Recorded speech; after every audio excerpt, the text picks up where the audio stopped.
একটা নতুন ব্লগে আপনাদের সকলকে স্বাগত জানিয়ে আজকের ব্লগটি শুরু করছি। সকালবেলায় ঘুম থেকে উঠেই আজকে শুরু করেছি ঘর পরিষ্কার। পুজোর কাজ অল্প অল্প করে এগিয়ে নিচ্ছি। এই ঘরটা এর আগের দিন পরিষ্কার করেছিলাম, তবে এই বাক্সর কোণটা পরিষ্কার করা হয়নি ঠিক সেইভাবে, তাই বাক্সর কোণটা আজকে সমস্ত যে প্রয়োজনীয় কিছু কাঠ ছিল সেগুলো একটু সরিয়ে রেখে কোণটা ভালো করে পরিষ্কার করে নিয়ে ঘরটা তো ঝাড় দিয়ে নিয়েছি। আর এখন ঠাকুর ঘর মুছতে চলে এসেছি। বৃহস্পতিবারের আলপনাটা প্রথমে নেতা দিয়ে মুছে নিলাম, তারপর নেতাটা ভালো করে ধুয়ে নিয়ে এসে আবারও ঠাকুরের সিংহাসনের সামনেটা মুছে নেব। মোটামুটি দুবার মুছছি, তার কারণ হচ্ছে আলপনা দিয়েছিলাম তাই স্পট রয়ে যাবে, আলপনার যে সাদা সাদা স্পটগুলো রয়ে যাবে, তাই দুবার ভালো করে নাতা ধুয়ে মুছে নিলে পারে স্পটগুলো থাকবে না। সেই কারণে দুবার মুছে নিলাম ঠাকুরের সিংহাসনের সামনেটা, আর পুরো ঘরটা একবারই মুছেছি। ডাইনিং পাশের রুমটা মোছা হয়ে গেছে, এখন সিঁড়িটা মুছে নিচ্ছি সমস্ত ঘর, তার আগে কিন্তু ঝাড় দিয়ে নিয়েছি। সকালবেলায় ঘুম থেকে উঠেই তো কাজের মধ্যে শুরুই হচ্ছে ঘর ঝাড় দেওয়া, মোছা, বাসন ধোয়া। দৈনন্দিন ডেলি ব্লগে আর কি থাকবে বলুন? অনেকে হয়তো ভাববেন রোজই তো এই একই কাজগুলো দেখান। আরে ভাই, রোজ তো একই কাজ আমি করি, কি করব বলুন? যার কারণে এই ঘর ধোয়া ঘর ঝাড় দেওয়া, মোছা আর বাসন মাজা, বাসন ধোয়া, এইগুলো আমার দৈনন্দিন কাজের মধ্যে থাকে। আর বিকেলের দিকে হয়তো কাজের একটু হেরফের হয়, সেটাও রোজই নয়, রোজ যে হেরফের হয় এরকম নয়, একই রকমভাবেই প্রতিদিনটা কাটে, একটু আধটু এদিক ওদিক হয়। যাই হোক, এই কথাগুলো শেয়ার করতে করতে বাসন তো ধুয়ে নিয়েছি। এখন বাসন যে নিচে ওই বেসিনের নিচে থাকে তার নিচটা ভালো করে জল দিয়ে ধুয়ে নিলাম, কারণ ঘরগুলো আগেই মোছা হয়ে গেছিলো। এবার ফ্রেশ হয়ে সকালের ওই যে চা মুড়ি নিয়ে বসেছি। চা মুড়ি খেতে তো আমি ভীষণ ভালোবাসি। সকালের সমস্ত কাজ সেরে একটু চা মুড়ি আমাকে খেতেই হবে। বিস্কুট আমি খাই না, ছেলেমেয়েরা বিস্কুট খায়। আর এই জলটা গরম বসিয়ে দিয়ে চা খাচ্ছিলাম। জলটা গরম হয়ে গেছে, প্রায় ফুটে এসেছে। বন্ধ করে দিয়ে এসে চুলটা ভালো করে আঁচড়ে নিচ্ছি। আজকে স্কুল নেই, আজকে হচ্ছে 5ই সেপ্টেম্বর শিক্ষক দিবস। তার সঙ্গে আর একটা উৎসব পড়েছে, সেটা হচ্ছে ফতেয়াদোয়াজ দোহাম, যার কারণে স্কুল ছুটি আছে। 5ই সেপ্টেম্বর শিক্ষক দিবস যেদিন থাকে, এই উৎসবটা আজকে পড়ে গেছে এই 5ই সেপ্টেম্বরে, তাই স্কুল ছুটি আছে। না হলে তো স্কুল থাকে, খুবই আনন্দ হয়। স্টুডেন্টরা রাখি আনে, টিচারদের পড়ায়, আবার মিষ্টি আনা হয়, আমাদের মিষ্টি দেওয়া হয় বা ক্যাডবেরি দেওয়া হয় টিচারদের তরফ থেকে প্রত্যেকটা স্টুডেন্টকে। যাই হোক, আজকের সেই দিনটা আমি মিস করছি।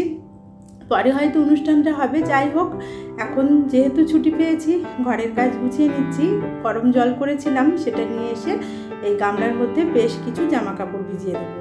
প্রথমেই সার্ফটা কম ছিল বলে ঢেলে নিলাম, পুরো সার্ফটা ঢেলে নিয়ে নতুন প্যাকেট কেটে সার্ফটা কৌটোতে ঢেলে মুখ কেটে রাখলাম। তারপর সার্ফের মধ্যে গরম জল ও ঠান্ডা জল অল্প একটু দিলাম, দিয়ে আবার মনে হলো যে সার্ফ কম হয়েছে, যা জামা কাপড় দেবো তাতে হবে না, আরও একটু সার্ফ দিয়ে লুঙ্গি, গামছা, না লুঙ্গি দিইনি, সায়া, নাইটি, 2-3টে গামছা, রুমাল আর বেড কভার ভিজিয়ে দিলাম। খুব বেশি গরম নয়, তবে হাত দেওয়া যাবে না, এইরকম গরম জলে ভেজালাম। আর বালতিতে 2 বালতি জামা কাপড় ভিজিয়েছি, তার মধ্যে 1 বালতিতে আছে ঠাকুরের তোয়ালে। যাই হোক, আগের দিন ওই যে কেক বানানো হয়েছিল, সেই বাসনগুলো ধুয়ে এক জায়গায় রাখা ছিল, গোছানো হয়নি, সেই বাসনগুলো গুছিয়ে নিচ্ছি। না হলে কাঁচের বাসন তো যথাস্থানে না রাখলে ভেঙে যেতে পারে, এখান ওখান করতেই থাকছি, এখান থেকে সরিয়ে ওখানে রাখছি, এভাবে তো ঠিক নয়। যাই হোক, সময় পেয়েছি, কাজগুলো ভালো করে গুছিয়ে নিচ্ছি। তবে পুজো তো চলেই আসলো, পুজোর কাজও একটু একটু করে গোছাতে থাকতে হচ্ছে। সেই হিসাবে বেশ কিছু কৌটোর যেই জিনিসগুলো শেষ হয়ে গেছিলো, সঙ্গে সঙ্গে কৌটোগুলো ধুয়ে আমি একটা ব্যাগের মধ্যে রেখে দেবো। যদি প্রয়োজন হয় কোনো জিনিস ডালার, তবে ব্যবহার করব, না হলে পুজোর কাজ এগিয়ে নেওয়ার জন্য যে কৌটো থেকে যে জিনিসটা শেষ হয়ে যাচ্ছে সেই কৌটোটা আমি সাবান জলে কসবাইট দিয়ে ভালো করে ধুয়ে গুছিয়ে রাখছি। এবার সমস্ত গোছগাছ শেষ, শুরু করেছি সকালের খাবার বেড়ে দিতে। কত বড় ছেঁড়া পরোটা, দেখুন এত বড় একটা ছেঁড়া পরোটা আনা হয়েছে, তার সঙ্গে আরও একটু টুকরো ছেঁড়া পরোটা আছে, মোটামুটি 600 গ্রাম মতো আনা হয়েছে। আমরা সবাই মিলে সকালের টিফিনে আজকে ছেঁড়া পরোটা খাবো। ছুটি থাকলে মাঝে মাঝে আমরা দোকানের কেনা এই ছেঁড়া পরোটাটা খাই, কারণ আমার ছেলে মেয়ে খেতে ভীষণ ভালোবাসে, তাই ওদেরকে সকালের খাবারটা এখন বেড়ে দিচ্ছি। ছেঁড়া পরোটার সঙ্গে প্রায় দিনই রসগোল্লা খাওয়া হয়, তবে আজকে আপনাদের দাদা ভাই এনেছে মোদিয়া। মোদিয়াটা খেতে কিন্তু ভীষণই ভালো হয়েছিল। তবে মাঝে মাঝে আমি বাড়িতেও মোদিয়া বানাই। যাই হোক, এখন সকালের খাবার খাওয়া হয়ে গেছে। খাবার খাওয়ার পর যে বাসনগুলো হয়েছে সেগুলো ধুয়ে নিচ্ছি। আর আমরা টেবিলে বসে খাবার খাই না, মেঝেতে বসে সবাই মিলে একসঙ্গে বসে খাই, গল্প টল্প হয়, মেঝেতে বসে খেতে ভালোবাসি।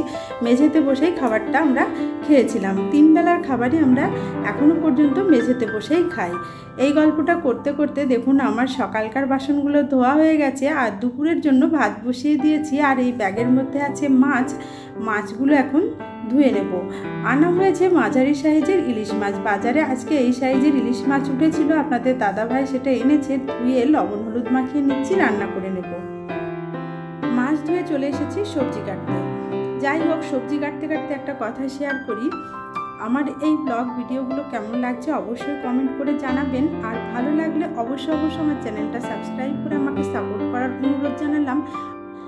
বন্ধুদের কাছে আরও একটা রিকোয়েস্ট আছে, একটু সময় নিয়ে ভিডিওটা শেষ পর্যন্ত দেখার জন্য অনুরোধ জানাচ্ছি। যদি হাতে সময় থাকে চেষ্টা করবেন ভিডিওটা একটু শেষ পর্যন্ত দেখতে। যাই হোক, সবজিগুলো সমস্ত আমার কাটা হয়ে গেছে। কেটে নিয়েছি বাঁধাকপি আর কচু আর বেগুন দিয়ে করব ইলিশ মাছের ঝোল, আর বাঁধাকপির ঝাল করব। আজকের রেসিপি হচ্ছে দুপুরের এটুকুই। যাই হোক, কাঁচা কুচো আছে, ওই যে কাপড় ভিজিয়ে রেখেছি।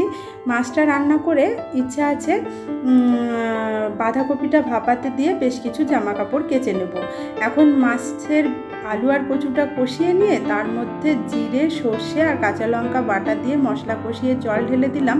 মাছটা হয়ে যাওয়ার পর বাঁধাকপি ভাপাতে রেখে উপরের ছাদে চলে এসেছি ঠাকুরের তোয়ালেগুলো কেচে নিতে। অনেক কদিনের তোয়ালে জমে গেছে, কাচা হয়নি, মানে গত সপ্তাহের তোয়ালেগুলো কাচা হয়নি। আর আগের 2-1 সপ্তাহের আগের আরও 2-1টা তোয়ালে ছিল, সবগুলো এই বালতিতে ভিজিয়ে রেখেছিলাম। ঠাকুরের তোয়ালে তো বাথরুমে কাচি না, ছাদের উপরে যে ট্যাপটা আছে সেখানে কাচি। তাই বাঁধাকপি ভাপাতে দিয়ে চলে এসেছি ছাদের উপরে ঠাকুরের তোয়ালেগুলো কেচে নিতে।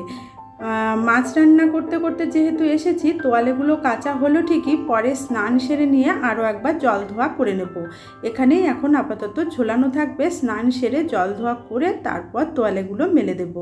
কাজটা একটু এগিয়ে রাখলাম। এই যে বাঁধাকপি ভাপাতে দিয়ে গেছিলাম, বাঁধাকপি ভাপানো হয়ে গেছে। এবার বাঁধাকপির আলুগুলো লবণ হলুদের সঙ্গে কষিয়ে নিয়ে মশলা দিয়ে বাঁধাকপিটা রান্না করে নিচ্ছি।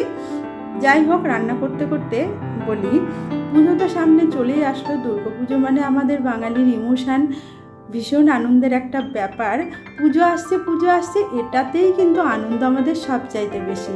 তবে পুজোর জন্য আমরা যে ঘর দৌড় পরিষ্কার করি, এমনি প্রতিদিন পরিষ্কার হয়, তবে পুজো উপলক্ষে যে পরিষ্কারটা হয়, পরিচ্ছন্নতাটা হয়, সেটা একটু আলাদা রকমই হয়।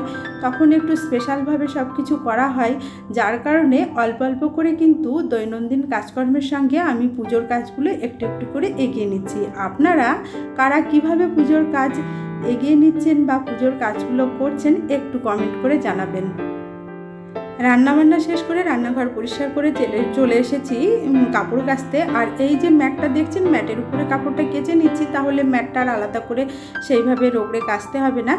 যার কারণে ওই ম্যাটের উপরে মানে ওই যে গ্রিন কালারের ম্যাটটা ওর উপরে কেচে নিলাম। আর এবার কাচাকুচো শেষ হয়ে গেছে, ছাদে চলে এসেছি জামা কাপড়গুলো মেলে দিতে। এখন কিন্তু চড়া রোদ এসে গেছে, একেবারে দুপুরবেলা 1:30টা মতো বাজে।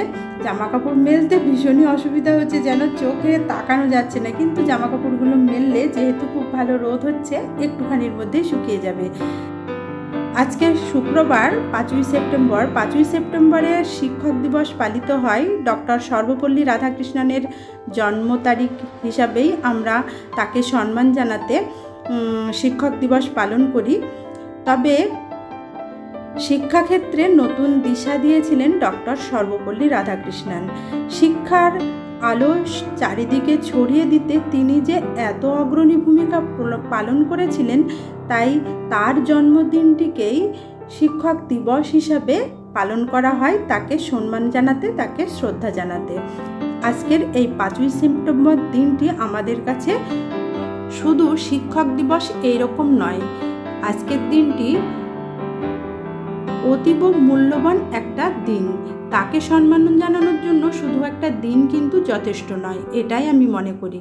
যাই হোক, সমস্ত জামাকাপড় মেলে নিচে চলে এসেছি আর আমার সমস্ত রান্নাবান্না হয়েও গেছে। এখন সবাইকে খাবার বেড়ে দেব। এরপর পুরো রেস্টে ছিলাম। এখন সন্ধ্যাবেলায় চলে এসেছি, সন্ধ্যা প্রদীপ জ্বেলে দিয়েছি।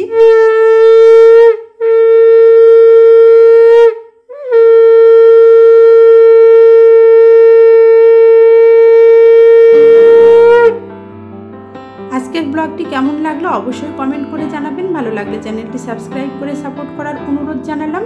চাঁদের আলো দেখতে দেখতে ব্লগটি আমি এখানেই শেষ করলাম। ধন্যবাদ।